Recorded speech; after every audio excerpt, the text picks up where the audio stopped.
ассалому алейкум бинандаҳои арҷманд. барномаи навбатии иттилоотию таҳлилии набзи зиндагӣ манзури шумост. ин барномаест ки дар ҳамкорӣ бо стансияҳои телевизионҳои мустақили тоҷикистон таҳия мешавад ва маводҳои онҳо дар барнома ҷой дода хоҳанд шуд. имрӯз мо ба мавзӯи саводнокии молиявӣ таваҷҷӯҳ кардем. мо имрӯз мехоҳем ҳамроҳи коршиносони барнома ба ояндаи ин мавзӯъ як назаре андохта бошем. мавзӯи саводнокии молиявӣ, танзими даромаду хароҷот ва тартиб додани буҷети оилавиро дар ин барнома коршиноси масоили иқтисодӣ Мақсуд Орипов ва Заринахон Раҳматова, мудири кафедраи молия ва қарзӣ, донишкадаи иқтисод ва савдои Донишгоҳи давлатии тиҷорати Тоҷикистон дар шаҳри Хуҷанд шарҳ медиҳанд.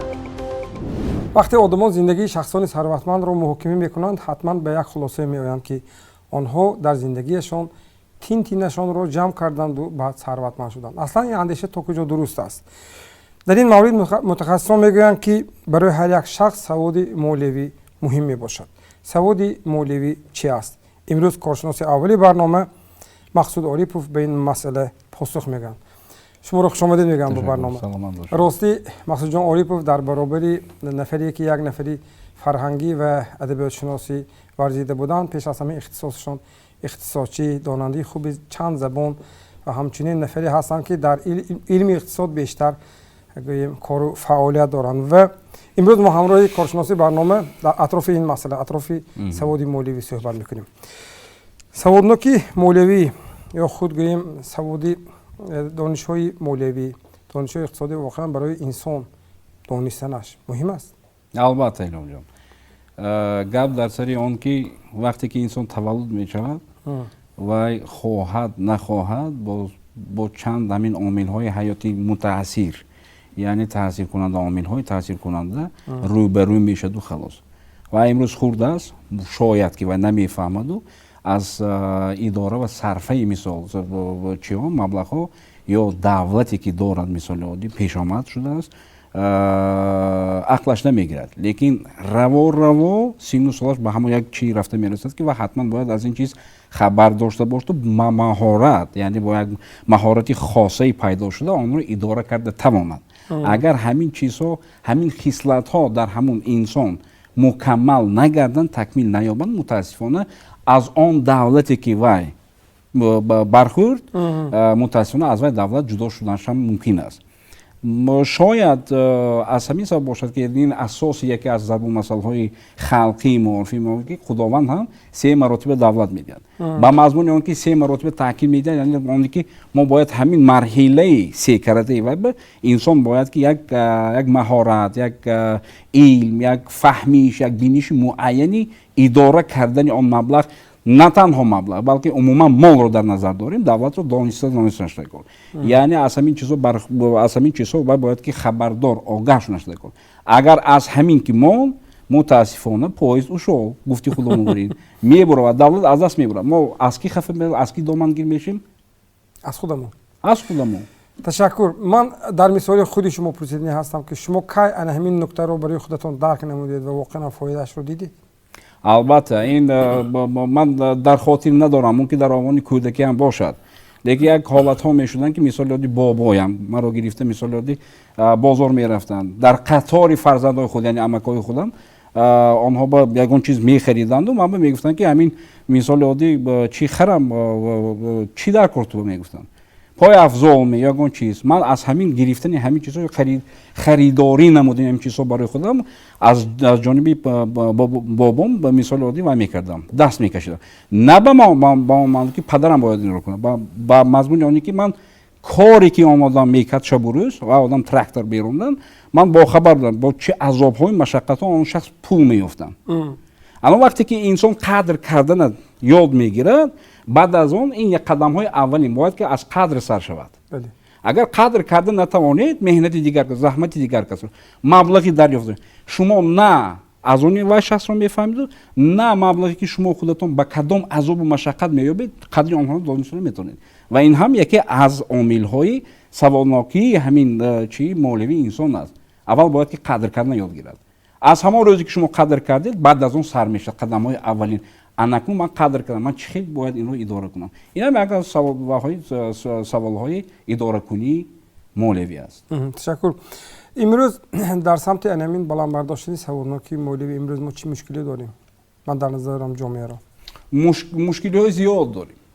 мутаассифона ман шоҳиди онам ки мо мисоли шумо бо чӣ як эпиграфи баъзе саркард ки сарватмандҳо با کدام عذاب و مشقت ها مثلا پول جمع میکنن زم میکنن و جمع میکنن و کذا و کذا لیکن بعضی ها هستن میفهمن بعضی ها هستن نمیفهمن بله لیکن متاسفانه باز هم باشد هست طایفه آن مردم آن ثروتمندهایی که مبلغ هایی که آنها با کدام عذاب و مشقت مثال عادی به دست آوردن متاسفانه گفتی خودم رو میچاشند خصوصا بر فرزندهای خودشون کی بین اگر مثال عادی فرزندهای به بلاغت نرسیدهشون به یک عیدهای یک جشنهای به نهایت تنتنوار یا مثال عادی صاحبی مثال عادی یگان ماشین‌های سبکروحی که به نهایت قیمت می‌ایستن که گرفته این هم هست ما همین همچون پدر و مادر همچون ثروتمند متاسفانه فرزندهای خودمون به درس نمیدیم نمیگوییم که این خیلی مبلغ وای فرزند که این چیزها به آسانی دسترس میشد متاسفانه نه قدری ویران میدن و خودش هم از همین یک چیز سویه و یا که همین روند قدرشناسی و روند اداره کنی فهمیش‌های اداروی همین مالیه متاسفانه بیخبر میمونده آینده و وای است انا همین چیزها بنیاد بسیار شده ایستاده است ما باید همین چیز خیلی اهمیت جدی باید دیم و دقت ظاهر کنیم وگرنه همین مبلغ چه خیلی که داخل همین عائله شد متاسفانه از همین عائله برآمده میره بیخبر میمونیم بله تشکر یک نکته دیگه ما شما پرسیدین هستم در مورد همین حساب کردن درآمد و خراجات فرض کنیم در مثال خودی من راستی من بسیار میکشم اما راستی حساب نمیکنم درآمد و خراجاتم رو به خاطر اونه که گاه خراجاتی گوییم پیشگویی نشونده نیست هست مثلا در همین مورد چگونه باید رفتار داشته باشیم این میدونید در همه جا من مثال عادی ثبت نمودن همین خراجات هایی که ما آیدی مبلغ های داشته خود یا مال یا صرفه مالی خود استفاده میبریم این چیز باید حتما در خونی ما باید باشد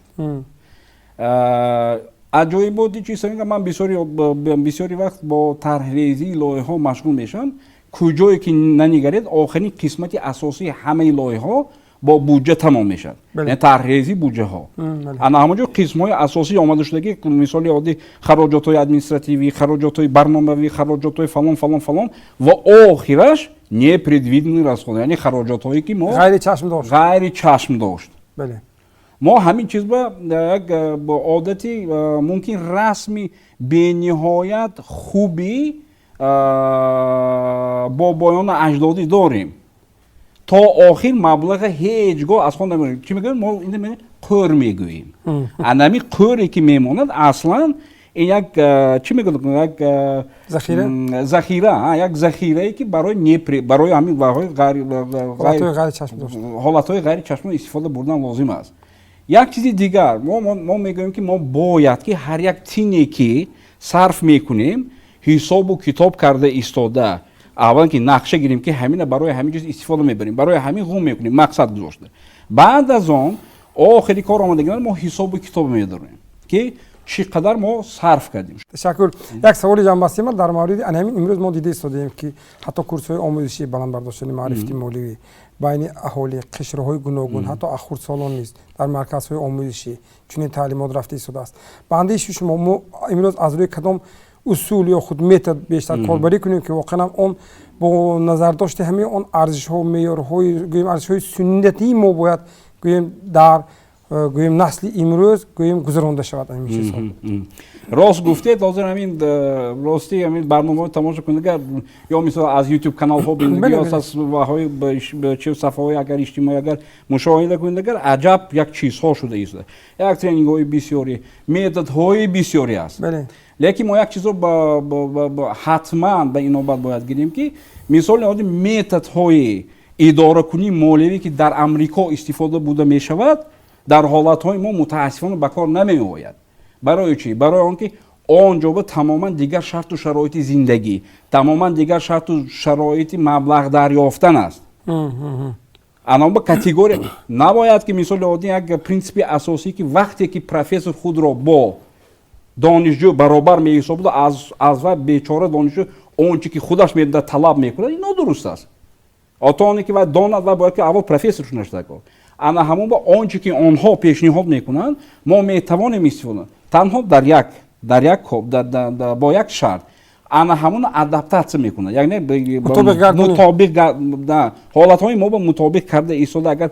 آن را با نظر داشته همون نقطه های اساسی که ما خودمون میتوانیم این را کنیم اگر انا همین چیز رو جاری کردن ممکن است متد ها بسیار است البته لیکن من شخصا اگر از من پرسید که شما شخصا کدام متد هم متد های اصلی اجدادی همینقدر خوردن در کار که از وای زیاد صرف کردن اینقدر شرط ندارد انمو صرف نکردن اگر ما یاد گیریم اگر این خوب البته یک درسی اداره کنی مولوی است از این زیاد نمیشه برای اشتراکتان به شما تشکر میگم رحمت بیننده‌های ارجمند شما برنامه اطلاعاتی تحلیلی نبض زندگی را تماشا کرده شدید و در منبر کارشناسی مقصود عارف اشتراک داشتند برنامه را ادامه میدیم آیا مردم خراجات زندگیشان را حساب کتاب میکنند دولت بودجه دارد اویله هم باید بودجه داشته باشد ما تا کجا به این مسئله توجه داریم با چنین سوال‌ها ما از ساکنان مرکزی ولایت پرسان شدیم اینک بخش پرسی افکاری برنامه را همراه تماشا میکنیم بعضی حساب میکنیم بعضی وقت میشه حساب میکنیم بعضی وقت نه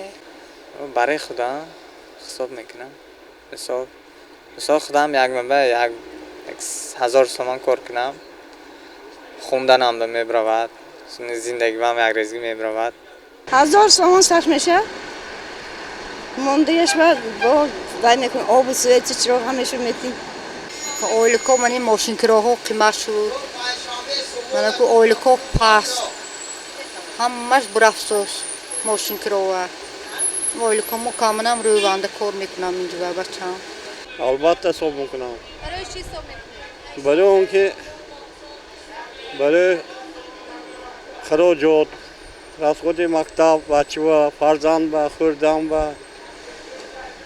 همین ها رفت حساب کتاب میکنیم اگر حساب نکنیم مغلب ممکن نمیرسد آینده چقدر میمونه چقدر نه روزگار همه آدم زندگانی میکنه همش حساب میکنه یا نه اگر حساب نکنی چی؟ اگر حساب نکنه زندگی نمیشه هم تو حساب کنید اگر خیلی که گرفتگی ما بزرگ میرسد دیگه انجام قیمت پیش نمیتونید نه از خود نمیتونید خیلی بیننده‌های ارجمند شما برنامه اطلاعاتی تحلیلی نبض زندگی را تماشا کرده ایستادید و موضوع صحبتی امروزی ما اطرافی سوادناکی مولوی است موضوع سوادناکی مولوی دام چند سال اخیر توجه قشرهای گوناگون جامعه را به خود جلب کرده است حتی کورس‌های آموزشی این موضوع برای خردسالان نیز تشکیل کرده شده است که والدان خودشان تشبث کرده فرزندانشان را به این درس‌های آموزشی برده ایستادند همکاران ما از تلویزیون 7 ستاره یک گزارش تهیه کردند که همراه تماشا میکنیم حاضر شرایط خود چقدر مبلغ باشد اگه همون چقدر بسیار صرف کنید همون قدر بسیار رفته میگیرد خود سال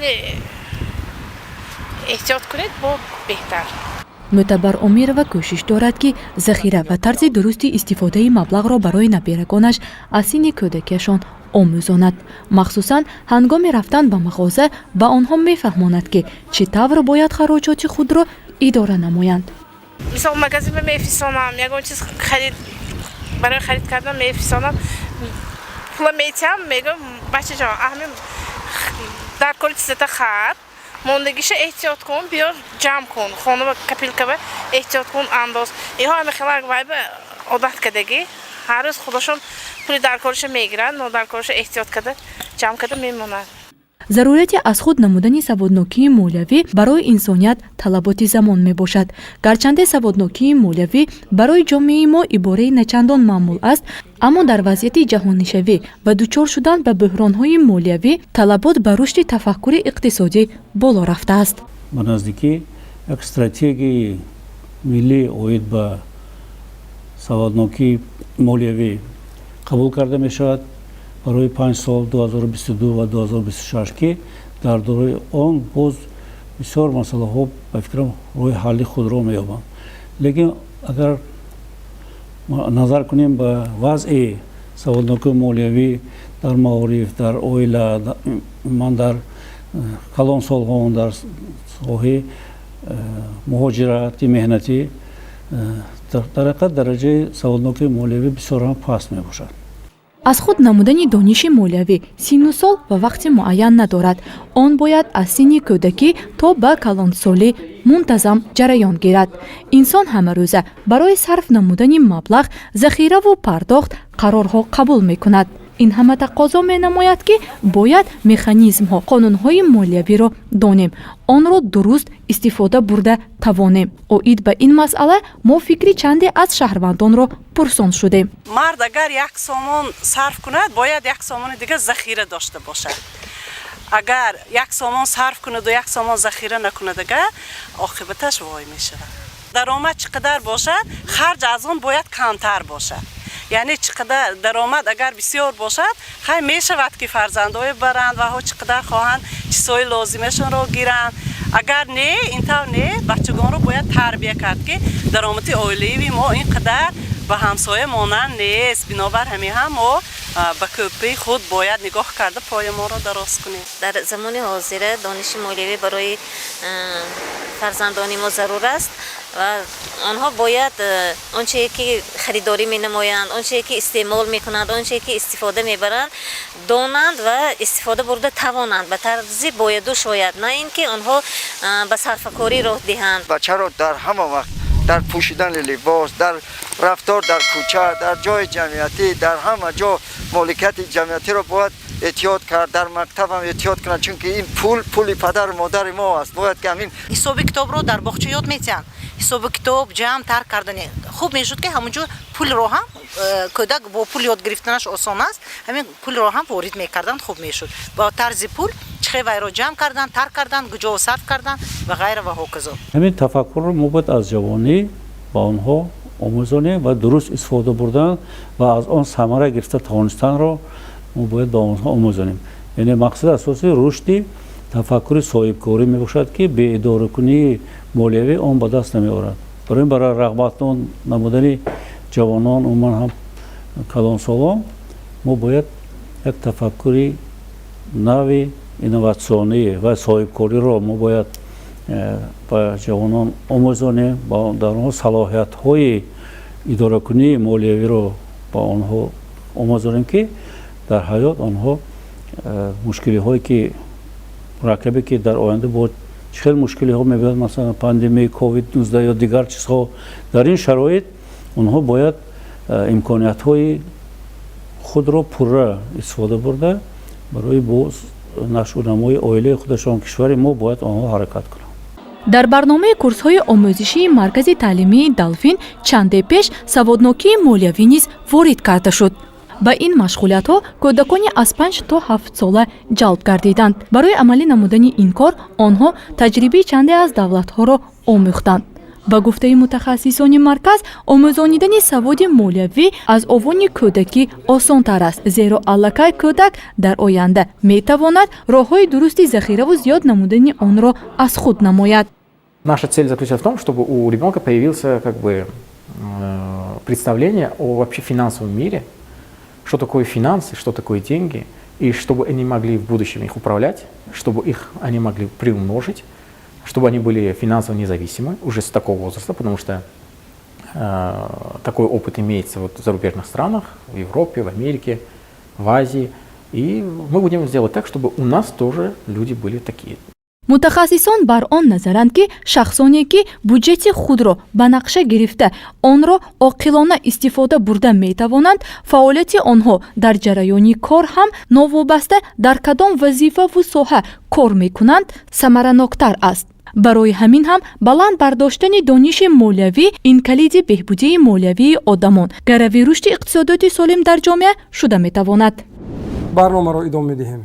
ин навбат дар минбари коршиносии барнома ҳузур доранд Зарина Хонум Раҳмат ва мудири кафедраи молия ва қарзи донишкадаи иқтисод ва савдои донишгоҳи давлатии тиҷорати Тоҷикистон дар шаҳри Хуҷанд. маълума хуш омадед мегӯям. ва имрӯз чун гуфтем ки суҳбати мо атрофи саводи молиявӣ аст, пеш аз ҳама саволи нахустини ман, аслан ҳамин саводи молиявӣ аз кадом синни сол бояд омӯзонда шавад, барои ки ва чӣ гуна?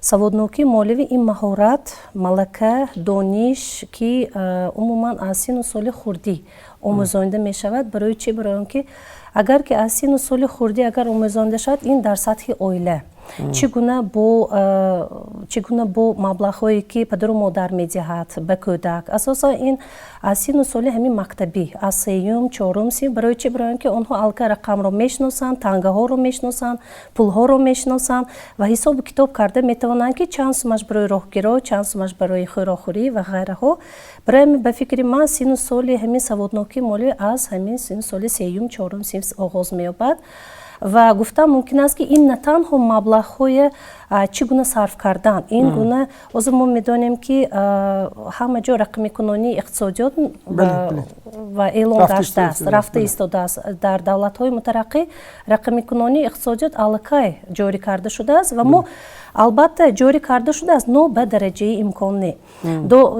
барои ҳамин ҳам ин лаёқати ҳамин мактабхонро ҳам омӯзондани бо кортҳои пластикӣ яъне чӣ гуна аз банкоматҳо гирифтани маблағҳо чӣ гуна харидани ягон маводҳои зарурӣ масалан боз гуфтам мумкин аст ки боз аз тарафи оила дар баъзе мавридҳо падару модарон ба ҳамин кӯдакон имконият медиҳанд ки бисёр чизҳои нодаркориро истифода баранд ҳамин аз оила ҳам вобастагӣ калон дорад барои чи барои ки агар ки зарурият пайдо нашавад ба ҳамун кӯдак яъне ки харида додан дар кор нест ин саводнокии молиявӣ ҳам кӯдак биам таъсир мекунад хоҳ ҳаст дар оила маблағ хоҳ нест дар оила маблағ вақте ки мо кӯдакро ҳамин гуна тарбия медиҳем дар кору нодаркор чизҳоро харида медиҳем ва ӯ одат мекунад имрӯз ҳаст дар оила имрӯз нест мо медонем ки зиндагӣ пастию баландӣ дорад барои ҳамин ҳам кӯдак ба ҳамин одат мекунад падару модар ба мегӯяд ҳаст нест ва намефаҳмад пулро кор карданашро намедонад барои дар баъзе мавридҳо кӯдак мегӯяд харидате харида натиҳад дигар қаҳрӣ мекунад дигар корҳо ва дигар роҳҳо ва даст мезанад барои ҳамин ҳам гуфтам мумкин аст ки аз ҳамин сину соли хурдӣ бояд ҳар як оила саводнокии молиявӣ кӯдакашро яъне ки бояд ба танзим дарорад биле ташаккур муаллима дар гузориши навбатӣ қабл аз оғозон як ишораи рафт дар мавриди оне ки имрӯз марказҳои омӯзишӣ зиёде ҳаст дар шаҳри хуҷанд умуман дар ҷумҳурӣ амал мекунанд ки гӯем ҳатто барои кӯдакони хурдсол низ дарсҳои омӯзиши саводнокии молиявиро ба роҳ мондаанд ва волидон худашон бо хоҳиши худашон аллакай бурда истоданд ана ҳамин пеш аз ҳама чи аст инҷа як бисёр нуктаи ҷолибе барои ман гуфтед ки ман мехостам ҳамин масъаларо кимтар боз возеҳтар шарҳ медодед дар мавриди оне ки имрӯз волидон дар тарбияи донишҳои молиявии фарзандонашон мушкилӣ доранд бисёр нуктаи аҷоибе ишора кардед фарз кардем вақте ба мағоза даромаданд ба хоҳиши кӯдак кор мекунанд ё масалан ҳамагӣ як дақиқа вақт кифоя аст барои фаҳмонанд ки барои ӯ чӣ зарур аст мо медонем ки дар давлатҳои аврупо дар давлатҳои амрико россия аллакай кӯдакҳо ба ҳамин ба синни 18 ки мерасанд аллакай ваҳо оилаи мустақилро ташкил медиҳанд барои ҳамин ҳам мо фақат дар зери ҳамин чӣ гӯем дар зери сахт тарбияи фарзанд ҳастем барои чи барои ки ҳо фарзандам ягон кор нашавад биё фарзандамро ба ин ҳол харида диҳам ҳар дафъа зиқ нашавад фақат қонеъгардонӣ лекин барои мустақилият пайдо кардан ба мо монеагӣ мекунем барои чи ҳамин дар давлатҳои ҳамин мутараққӣ гуфтан мумкин аст ки аз синни 18 солгӣ ба мустақилият роҳ медиҳанд барои он ки аллакай дар зиндагӣ худото медонед ҳамин мушкилиҳо зиёд ҳаст ва рӯ афтода нашавад аллакай як бор ду бор масалан норасогиҳои молиявӣ дучор мешавад мефаҳмад ки қадри пул чӣ гуна аст қадри пулро албатта он шахсе мефаҳмад ки вай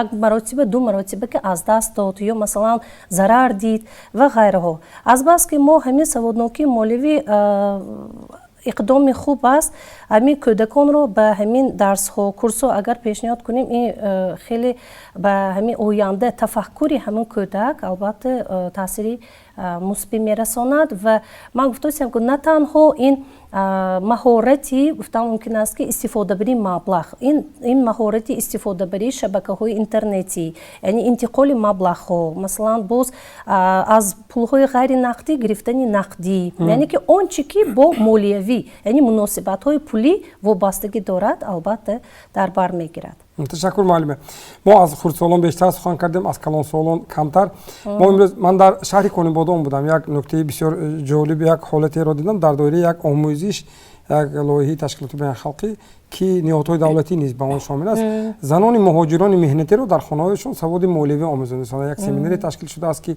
барои занҳои муҳоҷири меҳнатӣ он маблағҳое ки шавҳаронашон ё фарзандонашон аз интиқол медиҳанд онро чӣ гуна бояд истифода баранд, чӣ гуна бюҷети оилавӣ таҳия кунанд. Пештар маълум буд вақте масалан маблағ меомад мегирифтанд зуд бозор мерафтанд ё масалан зери кӯрпа ҷо мекарданд. ман ҳолатҳое медонам ки дар натиҷаи инфлясия гӯем қурби пул ага поён рафт онҳо ҳайрон мемонданд ки бо он гӯем маблағҳо чӣ кор кунанд, яъне мушкилиҳо буд. ва ман дар ҳамон семинар дидам ки воқеан занҳо бояд занҳои синни солашон калон бояд хоҳиш таваҷҷӯҳ ҳатто келинҳояшонро низ гирифта омаданд ки маблағи шавҳарат мефиристонад ту бояд гӯем сарфакорона истифода барӣ. муносибати шумо умуман зарурияти ҳамин гуна ҳолатро воқеан амри зарурӣ меҳисобед? албатта барои чӣ не барои он ки ҳар як маблағҳое ки дар ҳамин муҳоҷирати меҳнатӣ масалан шавҳар ё падар додар кор мекунанд онҳо ба осонӣ не. Барои чӣ? Барои он ки ман худам ҳам дар давлати Россия будам, ман дидам ҳолати ҳамин муҳоҷиронро. Ҳақиқатан онҳо барои як ҳамин рубли российскӣ гуфтам мумкин аст ки аз саҳар то ҳамин 12-11 шаб рафта кор мекунанд. Ин осон не. Ин баъзео дар халқ мегӯяд ҳа вай шавҳараш рафта Россия ба кор мекунад, вай пули зиёд дорад. Не, вай то ҳамон маблағи гирифтани чӣ қадар заҳмат мекашаду чӣ қадар саломатиашро бой медиҳад. Он саломатие ки масалан мо дар тӯли масалан 40-50 сол мисол аз даст медиҳем, вайҳо аллакай дар давоми 15-20 сол аз даст медиҳанд. Барои чӣ? Барои он ки дар як ҳафта мо агар масалан мувофиқи кодекси меҳнат агар гирем агар бояд 40 соат бояд кор кардем мо дар кор. Онҳо дар як рӯз ман медонам қариб 15-16 соат кор мекунад. Анакунун бинед хурду хӯроки гарм нест, хоби дуруст нест, ҷои гарм нест. Барои ҳамин он маблағҳое ки албатта аз тарафи ҳамин муҳоҷирони меҳнатӣ интиқол мешаванд бояд ки сарфакорона истифода шаванд ва қадри ҳамин аъзоёни оила ҳам ба ҷо оварда шавад. Барои он ки ҳақиқатан бо заҳмату меҳнат муҳоҷирони мо дар он ҷо кор мебаранд ва зиндагӣ ин қадар дуруст надоранд. Шакр. Пас донишҳои молиявӣ имрӯз барои ҳамин қишрҳои ҷомеъ зарур аст. Албатта аз хурд сар карда то ҳамин калонсолон. Албатта. маълима ташаккур маълима барои иштирок ва посух ба суолҳои барнома ва фикр мекунам имрӯз бинандаҳои арҷманди мо аз ин суҳбати мо барои худашон баҳраҳои тоза гирифтанд. Дар минбари коршиносӣ имрӯз ҳузур доштанд Зарина Хон Раҳмат ва мудири кафедраи молия ва қарзи донишкадии иқтисод ва савдои донишгоҳи давлатии тиҷорати Тоҷикистон дар шаҳри Хуҷанд. Раҳмат. барномаро идома медиҳем. Имрӯз дар шаҳру навоҳии вилоят ташкилотҳои ҷамъиятиву байналхалқӣ дар ҳамкорӣ бо ниҳодҳои давлатӣ барои оилаҳои муҳоҷирони меҳнатӣ дарсҳои ҳунармандиву саводнокии молиявӣ меомӯзонанд.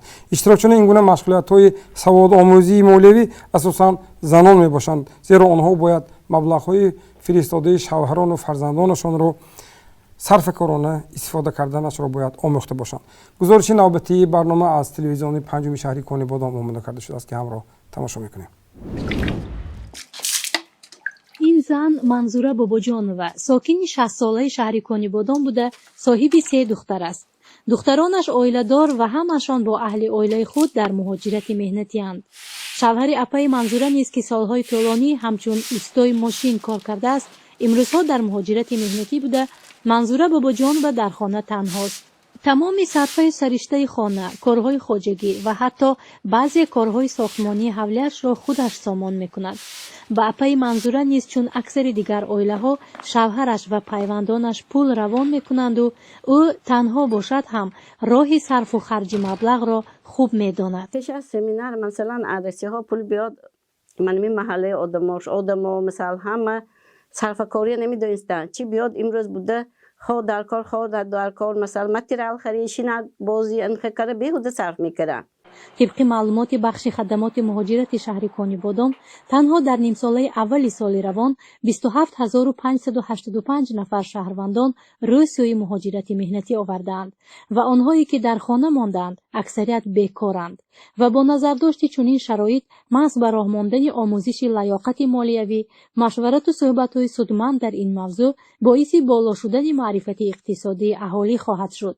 2-3 ماه پیش سمینار شد.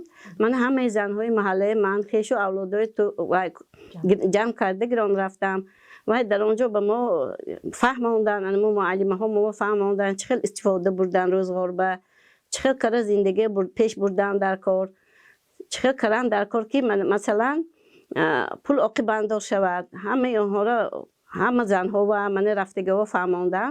در شرایط کنونی ضرورت داشتن سواد مالیوی و لیاقت با پول کار کرده توانستن به میان آمده برای تمام قشرهای جامعه ضرور شده است که صرفه سرشته کردن مبلغ به دست آمدهشان را دانند.